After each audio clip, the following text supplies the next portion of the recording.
Hello and welcome to Year in Review. Now, it's fair to say that few of us will remember 2020 with much affection, but there was a lot of news worth looking back on, analysing and, where we can, gently mocking. We'll also look ahead to what could await us in 2021, be it the economic outlook or just the ability to go to the pub without having to worry about Scotch eggs. So do stay with us for the next hour as we're joined by the editor-at-large for politics.co.uk, Ian Dunt, the economics correspondent for The Spectator, Kate Andrews, also the Observer's chief leader writer, Sonia, and the chief executive of Conservative Home, Mark Wallace. Thank you all very much for joining us. Ian, we're going to start with you. There's no getting around it. The COVID-19 pandemic has really dominated the news this year. So we've asked each guest to choose one aspect of the story that stood out for them. Ian, what was that aspect as far as you were concerned? The government's complete inability to handle it. COVID is basically like looking at the light from a distant star, right? So from the moment that you actually have to impose a policy, you're dealing with events that took place a month ago. People take about 2 weeks to get seriously sick once they have it. They're usually in hospital for about 2 weeks before they die, if indeed that's what happens. So we were looking at events, the origins of which had already happened. And if you look at government policy throughout the last year, it was this entirely reactive process of dealing with things 2 weeks too late, 3 weeks too late, 4 weeks too late. They were too late on the first lockdown. They were too late, really, in bringing in the tiers, trying to explain to people how things were going to function after the lockdown. They were told that the tiers were ineffective. They continued with them anyway. They were too late for the second lockdown. They're now making the same sort of mistakes over Christmas.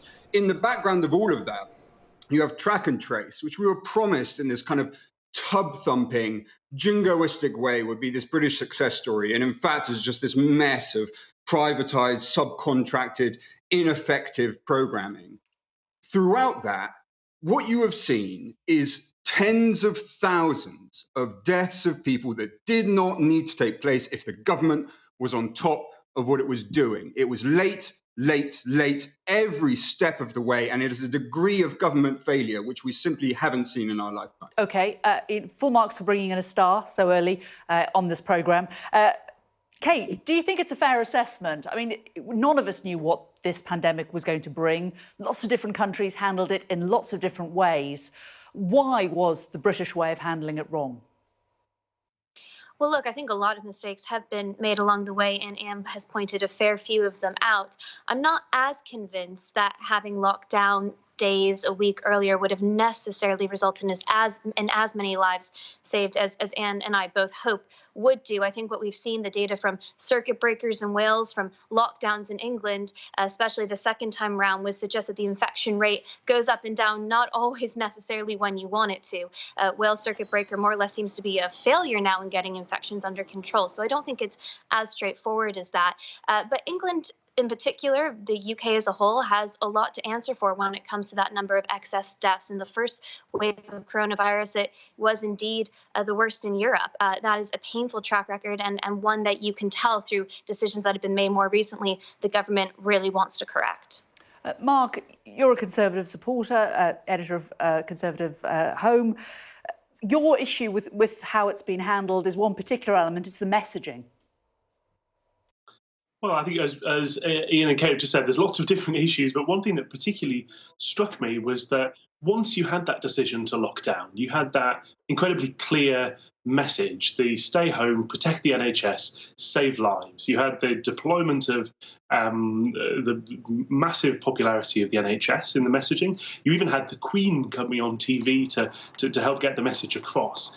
And there's quite a lot of evidence to say that message had a huge cut through, much more than any other government information message that I can think of in recent years. But what was quite striking and shocking was that after that, the whole thing seemed to come off the rails in terms of communication. If you're talking about the rules and the official policy are one thing, but communicating what you're doing, how people should react to it, what happens next, and how we're going to continue dealing with something that's not for a matter of weeks, but months, and even flowing into 2021. Communication is really, really important. And what seemed to happen was that people, including the press, didn't get the really clear early signs of exactly what the route was going to be through this, how the rules were going to change in time. And once they did start changing, they weren't always as clear as they should have been. And again, you end up now at the end of the tail end of the year, because the idea was set out very early on that the rules will specify every single thing about what you ought to do.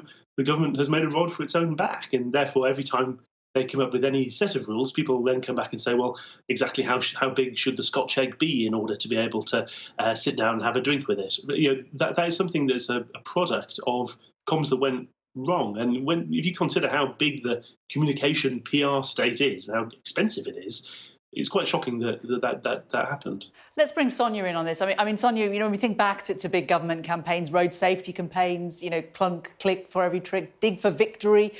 These are all things that really stick in the head, don't they? Hands, knees, face. It immediately went viral. Hands, knees, shoulders, heads and toes, hands, knees, bumps a daisy. What was the government getting wrong? Well, I agree with Mark. I think simplicity of messaging is really, really important. But the other thing that's so important when you're looking to communicate very important public health messages is engendering a sense of, we're all doing this together. This is for the common good. And I think the government really got that right with its first set of messaging. It was like, we've all got to do this together. We've all got to stay home to protect the NHS and to save lives. So that was quite effective at triggering this idea that we're not just staying home to keep ourselves safe, we're staying home to keep the people safe who have to go out to work every day, who can't stay at home because of the jobs that they've got, keeping the economy and the healthcare system running. I think, though, that very quickly that did start to break down, and the government moved to instead to sort of suggest that actually there was, the individuals were to blame when things went wrong. They would point to pictures of people congregating or breaking the rules, etc. Whereas actually we know that the public during the first lockdown really stuck to it, and they really did stick to the rules. So I think this idea that, it's all young people's fault for doing this, or it's another group's fault for doing that, that is actually really corrosive to getting people to sort of comply with public health messaging, because it's got to come from a good place. It's got to be about what we're all doing, for each other, rather than this idea that sort of you're laying the path for blaming groups of individuals. And I think actually there's quite a contrast between the way Boris Johnson has handled this and Nicola Sturgeon as a communicator, because Nicola Sturgeon has much more, rather than sort of focus on groups that might be to blame or focusing on the sticks, she's focused much more on the idea that this is a collective social responsibility and we're all in it together. And in terms of the response, you wanted to jump out of the Westminster bubble a little bit, didn't you, and look at inequality and what COVID has highlighted? That's right. So I think one of the big things this pandemic has sort of lifted the corner of the carpet back on is the massive structural inequalities that afflict us in society. And I think that's true at a very basic level, on a health level. So during the first lockdown, people in white-collar professional jobs, it's much easier for you to stay at home and keep yourself safe than if you're in low-paid essential work, if you're collecting the bins, for example, if you're a hospital porter. So I think the pandemic really revealed big class-based inequalities in your ability to keep yourself safe. I think as we experience the economic impacts more and more people tragically lose their jobs, we're going to hear much, much more about the inadequacy of unemployment benefit. Families who never expected to be living on unemployment benefit, parents losing their jobs as a result of this pandemic, they're going to find that after 10 years of cuts to tax credits and benefits, it really isn't very much money at all. And then a couple of other sorts of inequality that I would mention. First of all, educational inequality. We know that the gap between children from richer and poorer backgrounds has got a lot bigger as a result of all that time children had off school. The government just didn't do enough to ensure that children from poorer homes and disadvantaged homes were getting learning opportunities, over the summer holidays, for example, to help them catch up. And then lastly, gender inequality. Again, we know from surveys that it's very much women who have picked up the brunt of the domestic work, of childcare, of looking after the kids while you're trying to work from home, of the emotional labour of making sure that everyone's okay. And that's going to have real and long-lasting impact on women's roles in the workplace. Mark, it is also fair to sort of look at the population and say all of us didn't exactly cover ourselves in glory, did we? All of the panic buying in supermarkets, the stockpiling. What does that tell us about society? Well, to a certain extent, these things are natural. They might not be desirable. Nobody really wants to be to see anybody fighting each other for toilet roll. But to a certain extent, these are things that happen in a crisis. The fact is that you can look back and see the way in which news of a supposed toilet roll shortage that it now seems never really existed spread around the world through different media platforms, through social media, through rumours and so on. People will react to a crisis in very deep-seated ways, which are much older than any of the kind of media or government systems we're talking about.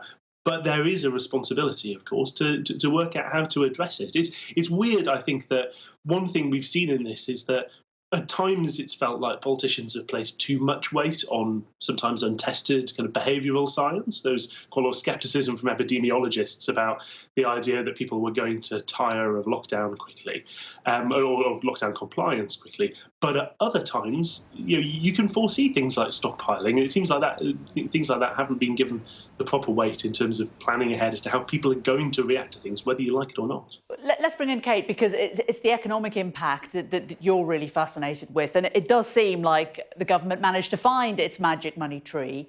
And Rishi Sunak was keen to spend it and spend it and spend it. Once that's been found, what's the economic impact of us not really being able to ever unsee that magic money tree again? Well, that's a very good question, and I think everybody's wondering when its branches might start falling off. But for now, it continues to grow in the Bank of England, and this Conservative government is by no means going to stop spending that money. Now, I think economists on the left and the right would agree that if there's any time to spend a heck of a lot of money on a one-off spending spree, it is during a pandemic. But what I've been most fascinated by is the fact that the government keeps telling us that lockdowns are a matter of trade-offs, and they take these trade-offs very seriously, especially as they relate to the economic impact and also the non-COVID health impact.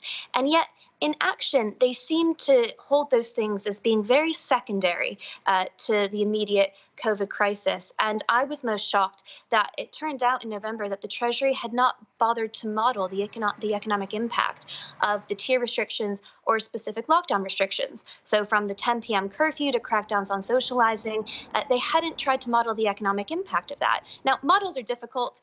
They're often wrong. We've seen that often as we try to model the virus trajectory itself, but at least it's something government can give you that you can hold to account, and you can ask questions and you can dissect. And Boris Johnson promised to release his assessment of the tier system, the social and economic and health impact of that.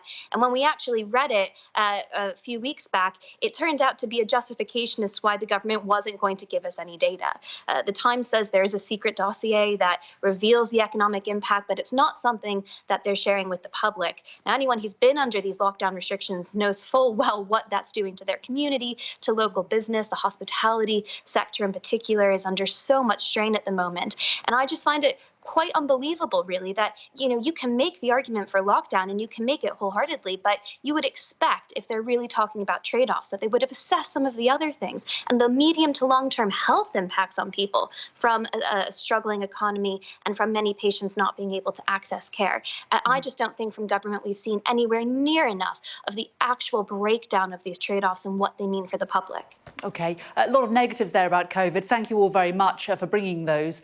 But also some positives. Let's not forget clap for carers. Let's not forget all of us using digital technology a lot more and all of us looking out for our neighbours. Well, after the break, other choices for big stories that got us talking this year. So stay tuned.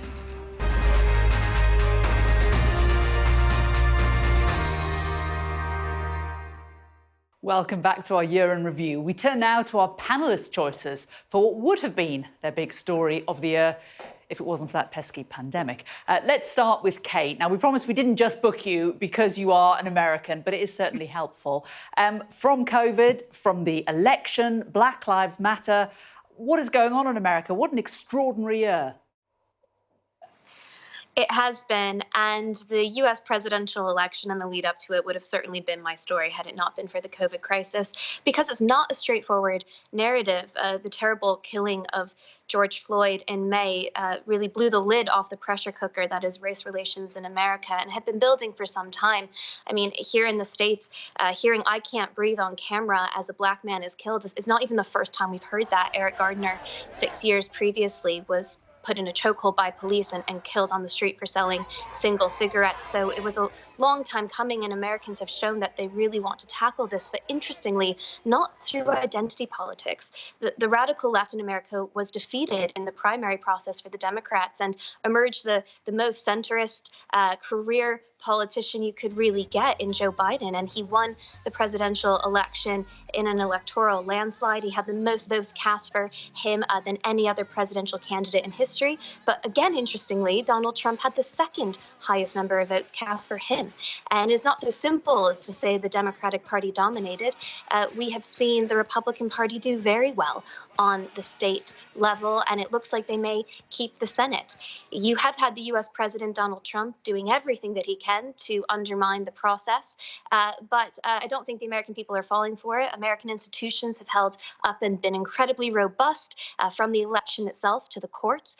So I think you see, to be a little bit optimistic, in America that's hopefully going to find purpose and unification once again, and can start to tackle some of these very difficult issues that have all been exposed this year. And Ian, let's bring you in. I mean, do you think they're going to have to wheel President Trump out from behind his desk? And how much are we all going to miss Melania and that rictus grin? If you found anyone that's going to miss Melania's rictus grin, I think you really need to check up on their emotional health, because that is not something that any of us are going to be missing. Look, they are obviously going to have to pry him out of there. But let's be clear, just like Kate said, they were not trounced. Donald Trump sort of revealed that this kind of politics, really brutal, very, very reactionary, nationalist, right-wing identity politics, works. It didn't win him the election, but it absolutely was not comprehensively rejected by voters. His now attempt to try and say, well, look, there's a big conspiracy against me. There's been electoral fraud everywhere. Several very, very senior people in the Republican Party are not distancing themselves from that. In fact, most of the senior Republicans you see are anomalous when they start to distance themselves from it. So you're seeing quite a dangerous process happen in the background, which is the Republican Party move away from accepting the legitimacy of democratic results. So Democrats got in. It is a good result for anyone that considers them even vaguely sane in politics. But in the background, there is a really disturbing drumbeat that has been perpetuated by Trump and that was not rejected by American voters. OK, we talked a little bit about Trump's stubbornness. Another person's stubbornness is something that you wanted to bring in, Sonia, and this is Brexit and Boris Johnson. Yes, absolutely. And obviously, the American election was a huge story. But I think here in the UK, if it weren't for the pandemic, it would have been Brexit. That story that has just been ticking along continuously since, for the last 5-6 years in this country. And I think the thing that really stands out for me is here we are. We're literally on the cusp of being about to leave the single market and the customs union, the transition period, at the end of this year. And so many features of the debate are exactly the same debate we were having back in 2016. And Boris Johnson is still saying the same things to us that he was back then, which is this idea that there just isn't this very painful trade-off at the heart of Brexit, which of course there is. And, Brexit for Boris Johnson and the people on the Leave campaign was always about taking back control and national sovereignty. But what they never fronted up with us, what they never told us was that, we can theoretically have an absolute clean break from the EU. We can leave the single market and customs union, but there are huge implications to the Good Friday Agreement and arrangements on the island of Ireland, because the Good Friday Agreement was always predicated on the UK being part of the single market and customs union. And there are also massive implications for trade, because you can't have a clean break and say we absolutely, we don't sign up to any form of regulatory alignment with the EU, but then still accept tariff-free access to the single market in Europe. And that has huge implications for British exporters. So we're still being told at the end of this year, we can leave and we can trade on, we can have a sort of a hard Brexit, a free trade deal, or we could have a no-deal Brexit and it'll all be okay. Britain's still going to do wonderfully on the world stage. It's going to do brilliantly economically. But really, that level of dishonesty is still there. Brexit contained quite a painful trade-off. And if you want to take back control, if you want to not regulatorily align with the rest of the EU, then you have to accept tariffs. And this idea that we can ever do a trade deal with any massive economy or trading bloc and not have some compromise on common standards around regulations, around workplaces, labour market, environmental standards, for example. It's for the birds. Okay. There is no such thing as national sovereignty in a 19th century world, which is we're arguing for. And we should just point out that as we're recording this, still no decision, still going to the wire. We were hoping we would get a decision before we started. We had a word with Boris, but it wasn't possible.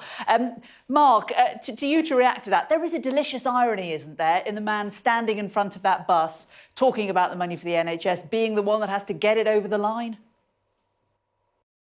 Well, there is some irony to that. In many ways, it's unfortunate. And I think part of the source of some of the problems that we saw back after the referendum through the 2017 general election was that due to, obviously, the way that leadership election turned out within the Conservative Party, you ended up without the people who campaigned for Leave running the government that was at that time was trying to implement Brexit.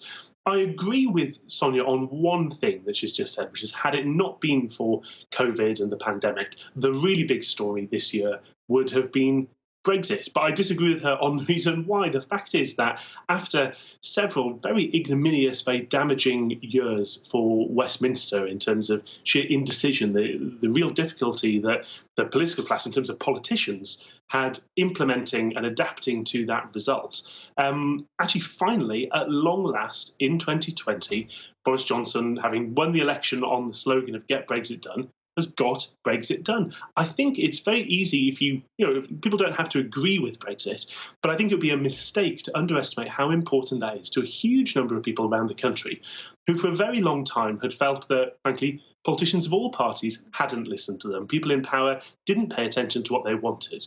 In that referendum, they voted a way in which almost all of the top politicians, including the Prime Minister and the Chancellor, Barack Obama and others, didn't want them to.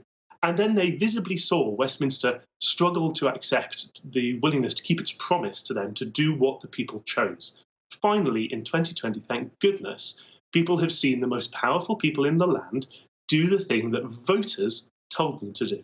That's extremely important. And I think had it not happened, had Brexit been thwarted, as various people wanted over that period of several years, I think we'd see a huge amount of very serious damage done to faith in our institutions, our processes and our democracy. And thank goodness we've avoided that. OK. Ian, what do you think about that? I mean, do you think that as we stand here, the Prime Minister has got Brexit done? Has his oven-ready deal pinged? No, I find it quite amusing to say, finally there was a Prime Minister that got Brexit done, when it's it's been 12 months now, we're still talking about it. I can guarantee you now that when this programme goes out at the end of next year, we will be talking about it again over the months to come, and it won't be at the very beginning of January. And this is regardless of whether there's a deal or no deal. It'll probably be towards, the middle of January and then going on for the first quarter of next year.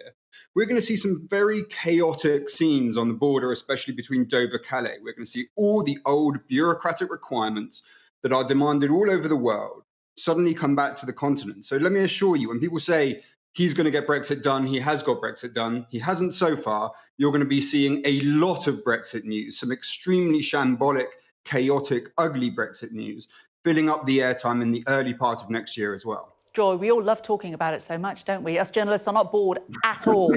Ian, your choice this section. Now, this is the man who was apparently the inspiration for Mr. Darcy in Bridget Jones' Diary. Keir Starmer, how has he performed?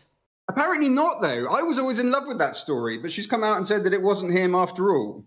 And he's tried to, you can see Keir Starmer, he was on the radio the other day, tried to conceal his disappointment at this fact, and I don't think doing a particularly good job of it. What's going on in Labour is quite significant, and it's not just significant for the fate of Labour or the fate of the sort of progressive left. It's really significant for two key reasons. The first one is, if this country is going to function on a democratic level, it needs a opposition that actually poses some sort of threat to the government. And we haven't seen that since once Jeremy Corbyn was leader. And the end result was that the Conservatives just became more and more extreme, predominantly on Brexit, but on other issues. It is no way to have a country. I had friends, at the last election, who obviously, and this is regardless of whether you're left or right, Remain or Leave, they would passionately oppose the government. And yet they couldn't vote for the opposition, even where in that seat, the opposition was most likely to win. And the reason for that was fundamentally moral. And that comes down to the second reason that this is crucial, which is that Labour was allowed to get sucked into the mud on anti-Semitism to the point where liberal left-wing people simply could not lend it its support without feeling that they were giving their sort of tacit consent towards that proposition. Now, that is a situation that we just haven't seen in this country in our lifetime. It was a level of moral disaster that was unthinkable years before it happened. Starmer has started the process this year of cleaning the party up, but already, and really the crucial moment came when Jeremy Corbyn put out a statement on the day that the report came out on anti-Semitism, basically doing all the things he had done until that stage. Because that was the moment that you couldn't keep the Corbyn people on board while dealing with anti-Semitism in the Labour Party. And that set up a battle that dominated the second half of this year and that is going to play out into next year. It is a battle that you cannot stress the importance of enough on the basis of not making sure that one of the main parties in Britain is not a racist party. That is an absolutely crucial battle. It was crucial this year and it will be crucial the next. It is indeed. Right, I think we'll take a short pause there, but do join us after the break as our panel share their heroes and villains of 2020.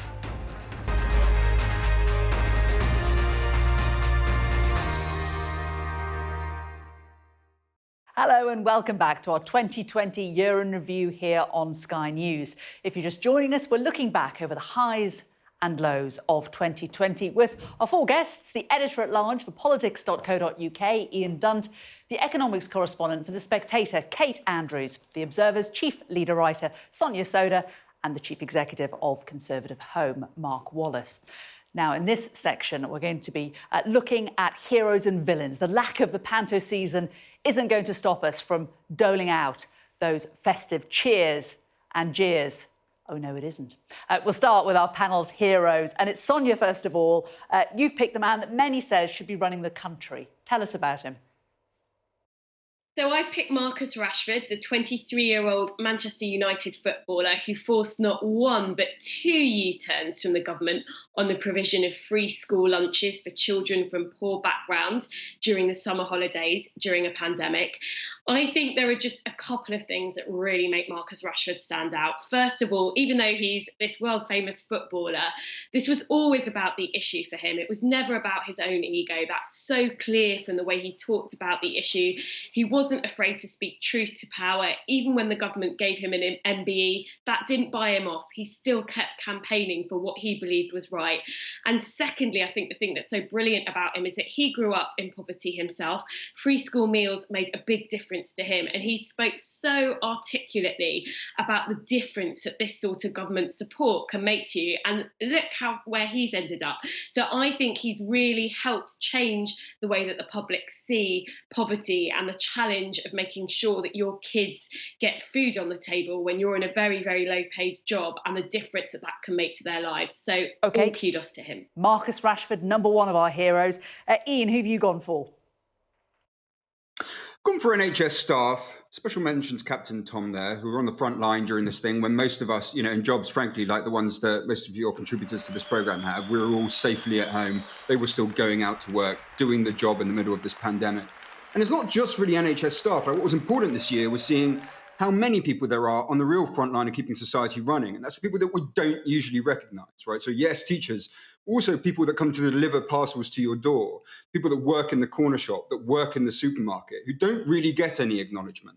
Yet most of the time in society, we think, well, we're going to pay the guy that works in marketing a lot. None of us would have noticed if marketing had ceased to function this year. We would have very much noticed if the guys that worked in supermarkets weren't doing it, and yet they're not paid well enough. They're not given very good conditions. And if anything good was to come from what we've gone through, is starting to recognise the kind of value that they bring to the world that we live in. Be interesting to see how much we remember of that in the years to come, won't it? Kate, technically your hero came to the world's attention last year, but without them we might not have been prepared for this year. Who?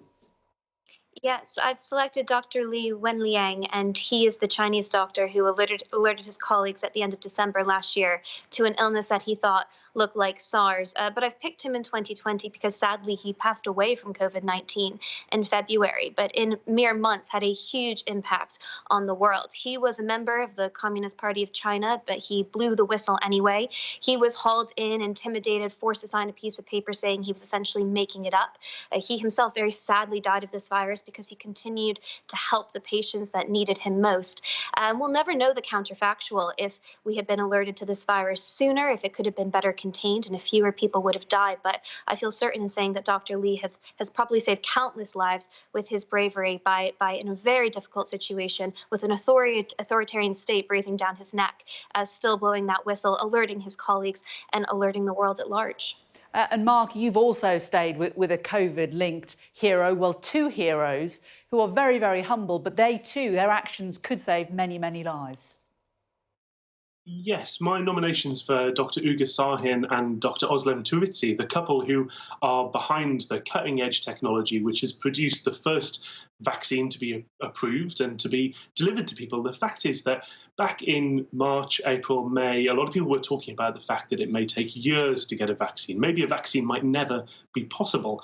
To think then that by the end of this year, a vaccine would already be coursing through the veins of well over 100,000 people in this country, it's being transported around the world, it's getting approval in all sorts of different countries, that is an amazing testament to human ingenuity, to science, to the capacity of people to find a way to counter a scourge like COVID-19. I think it's remarkable, made a huge difference to all of humanity that in such a quick time, they've come riding to the rescue. So an extra cheer for all of those people. We'll even send them a very small extra glass of sweet sherry so they can celebrate their fantastic achievements. What about the villains, though? Who's getting extra servings of sprouts? Sonia, you first. My villain is Priti Patel, the Home Secretary, who has really been at the forefront of the government's culture wars, fights they've tried to pick with asylum seekers, with anti-racist protesters, in order to distract from what's going wrong with Brexit and the pandemic. In particular, she has really attacked the legal profession, lawyers who are doing their jobs. We have this thing called the rule of law in the UK, which means that you're entitled to a lawyer, to legal representation, no matter who you are. And Priti Patel has attacked lawyers for doing that job, to the extent that she's been criticised heavily by the Lord Chief Justice for undermining the rule of law. So I think she really deserves this award this year. You do wonder what would be in her Secret Santa gift this year, don't you? Ian, who have you picked as your villain? Dominic Cummings, who even looks like a villain from some sort of straight to Betamax 1980. He's done a lot for tourism and Barnard Castle, though. He has. Well, you know, there are advantages to almost everything. I'd never even I'm going to admit it, I'd never even heard of Barnard Castle until he went there. But now apparently it's doing very well. Look, there's two reasons for it. I mean, the first one is the Barnard Castle trip, which, you know, took this moment of sort of national solidarity. I think there was quite a lot of pent-up national solidarity left over from the Brexit divisions that just really emerged in the first half of the year. And that turned into one rule for them, another rule for us. As soon as Barnard Castle happened, you can't repair what he did in terms of public trust. The second was this kind of pound shop Shakespearean tragedy that his career involves. He spent years writing these long, lengthy, interminable blogs about how the world would all be better if he ran it. Finally, he gets it. He wins his referendum, get an 80-seat majority for the Tories. He can do whatever he wants. And what does he do? He just complains at people, you know, for a few months and then resigns. You just think you could have done anything. Like, you could have done anything at that point from whatever it was that you actually wanted to do in the world. And it turned out in the end, after all that bile, all that noise, there was nothing. There was just nothing to him. Mark, 10-second reaction to that. I mean, Dominic Cummings did do a lot for misfits and weirdos, didn't he? Oh, I've got to say, Barnard Castle is a fantastic place. You should definitely visit it, Ian. Yeah, once I'm not the talking rules about allow. Barnard Castle as a northerner, please. Exactly. The fact is that Downing Street is a machine that eats people up once they go into it. I wrote back in the summer and took a lot of flack for writing this at the time that, frankly, once that issue with the rules had come up, that he ought to have gone then. Unfortunately, by the end of the year, the government's taken a lot of the pain for keeping him and lost him as it is. So that's obviously, you know, an even worse outcome for them. OK. Kate, now in theory, one might have expected your choice to be up there among the heroes, but they're your villains. Why? So I asked when I mentioned Dr. Lee what could have happened if we knew about this virus earlier and if we had committed to tackling it, especially those who are actually paid to do so. And I don't think there's a bigger culprit on this front than the World Health Organization. Their Director General was saying as late as February that there was not widespread community transition from this virus. There has been mass praise for China. It's actually been called transparent by the World Health Organization, amazingly so. And they've put very strange political connections above actually keeping people safe. This is an organization that gets $3.8 billion a year and is there to keep us safe in the midst of a pandemic. And I think it has utterly failed to do so. So maybe this Christmas it should have maybe a bit of a slash or a cut to its funding, or we should at least consider what that money is really going towards. Well, thanks very much for that, Kate. Now Mark, your villain is somebody who probably would have been a hero in a previous year. This year distinguished himself through bad hair dye and a press conference in the garden centre. Yes, among other demerits. My nomination is Rudy Giuliani, and by extension, the wider Trump legal team. We've touched on this a little bit earlier, but there's a difference between doing the many things that Trump did wrong in the presidency, and then after you've lost the election, mounting a very public campaign to effectively try to embed a conspiracy theory, to delegitimize the American election process, to delegitimize fundamental US institutions, which are important not just to America, but to the whole world. We need a healthy, democratic, strong United States. And I've got to say, Rudy Giuliani, having trashed his own reputation, has now effectively done to the part of the Republican Party what Ian was talking about Jeremy Corbyn having done to Labour earlier on. He's embedded this paranoiac mindset and done a huge amount to try to fuel the idea that an election simply isn't legitimate. And unfortunately, just like Labour's problems, that's going to be a generational problem to try and work out from within American politics, I fear. OK, so those are our villains and our heroes of 2020. When we come back, we'll look ahead to what could be in store for 2021. Do stay with us.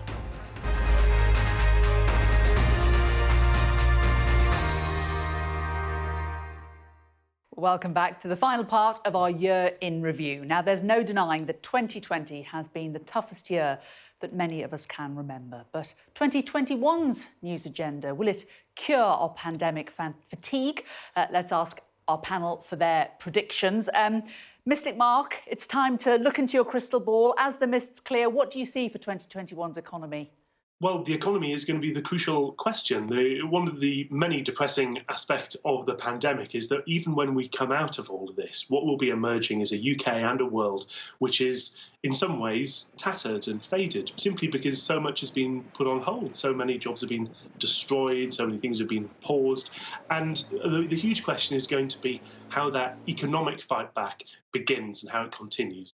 And Kate, sort of staying on the economy, you're concerned about people getting out there into the wider world, getting back to normal, and how quickly that's going to take. Yeah, there are a lot of outstanding questions, especially around vaccine rollout and how long that takes. That will be a major determining factor as to when we can loosen restrictions. But my major question is, when we do, how easy is it going to be to restore people's freedoms to them? The rosier side of this year is that we all did look out for our neighbors, even people we've never met before, because we didn't want to pass on the virus to them. But I think the darker side of this year is the rise of the COVID snitches, this idea of COVID marshals that a conservative government whipped up and policing one another as well as ourselves. I don't think there has been enough focus on the huge encroachment on our civil liberties that has taken place. And I worry that it is going to be slightly harder to return people's freedoms to them when it is fully safe to do so. Thank goodness we have this vaccine. If we hadn't, we would have had to learn to live with the virus, because it is very human to want to socialize, to want to meet new people, to want to be close, and you cannot crack down on that forever. I think the British public have been incredible this year, broadly adhering to the rules for as long as they have, but there have to be solutions. That now looks like it's going to be a vaccine, but still, once we have that rollout of the vaccine, we need to be very, very clear that all of these liberties are coming back, no questions about it. And I think there needs to be a real effort, a real push to make sure that people re-embrace them. And Sonia, you're also thinking about COVID and perhaps more of an existential crisis that it might have created for the coming year. My prediction would be that we're going to continue to see support for Scottish independence grow over the next year. Boris Johnson isn't a particularly popular figure in Scotland. I think there is a lot of disaffection in Scotland as to the way that the Westminster government has handled the pandemic, and you have seen support for Scottish independence grow in the next year. Next year is going to bring new challenges as well as the pandemic. we're going to see Brexit happen. Scotland voted Remain. A lot of people think that the increase that we've seen in the support for Scottish independence has also got something to do with Brexit. So my prediction would be that you are going to see support for Scottish independence go up. And I think it's becoming increasingly likely that we will see another referendum on Scottish independence in the next sort of 5 years. And I think that the chances that it's won this time by the SNP, unfortunately, from my perspective, are increasing. And what do you think about that, Mark? I mean, Boris Johnson this year described devolution for Scotland as a disaster. Did he really put his foot in it? He didn't do a lot of favours for Scottish Conservatives, did he? Well, I think if you had senior Scottish Conservatives on this show, you might get an answer that you couldn't air on a family programme like this. But this is going to be the big question. The SNP know what their plan of attack is going to be. What answer will unionism come up with in Scotland for the Scottish voice for the union, making the case for the United Kingdom, but also, frankly, trying to get some of the debate back onto the SNP's government of Scotland, which leaves an awful lot to be desired. Staying with the North and staying with politics out of Westminster, the Red Wall, Ian, that is something you're thinking about for the coming year. Are voters in that swathe of the North that turned Conservative a year ago going to feel a bit stuffed this Christmas by Boris Johnson, do you think? They're starting to lose a bit of faith. I mean, you're looking at the polling in quite granular detail. It's no big change yet, but you are seeing reductions in the Midlands, reductions in the North in Conservative Party support, reductions in towns, reductions in rural areas. Now, most of that isn't going directly to Labour. It's going into don't know. In fact, from the 2019 Tory voters, it's gone from 1 in 10 to 1 in 5, and now on don't know territory. So they're alienated from Boris Johnson. They don't think he's done a good job on COVID. They're not impressed with the government's handling of Brexit, not whether you think Brexit should take place, but how has the government managed it. I imagine that the people that feel that way will continue to feel that way, and even more strongly over the course of the next year when we see the first practical implications. But they're not there for the taking for Keir Starmer. He has to prove that he can earn their vote. And for him to do that, and he does get this, is he has to come up with a form of patriotic, progressive politics, a sense of place, a sense that he actually loves the country that he wants to run, something which Jeremy Corbyn, for unfathomable reasons, was unable to demonstrate. He gets it. Next year, we find out whether he can deliver on that. And that is going to prove crucial in the years to come.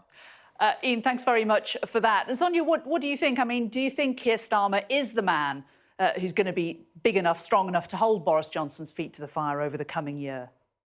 I do think so. I think he's done pretty well so far in holding Boris Johnson to account. I don't think he has the same pizzazz or charisma, say, as Tony Blair, but I do think he's a solid leader. He's doing pretty well in the polls, considering he's only been in post for not that long. So yes, I think he will continue to do well.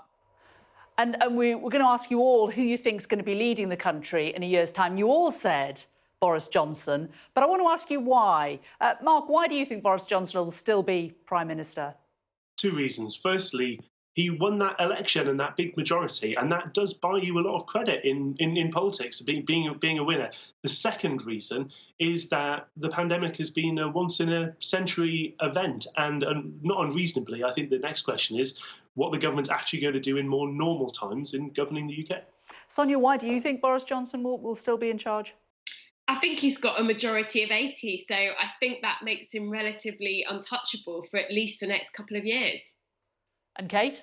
I have to agree with Mark, especially when it comes to Boris Johnson. It's thought that he won over many of those red wall seats, not necessarily the Conservative Party. So he has a lot of goodwill from those new MPs who think that they came in with Boris Johnson. And of course, he doesn't want to be a pandemic prime minister. He wants to focus much more on the domestic policies he laid out in his manifesto. And I highly doubt he'd go anywhere before he had a stab at them. I mean, I'm sure he's going to hope that next year, Ian, is a little bit more hectic for him than this year. You know, he's been hospitalised near death and had a new baby, plus the big new job. Why do you think he'll still be here in 12 months' time?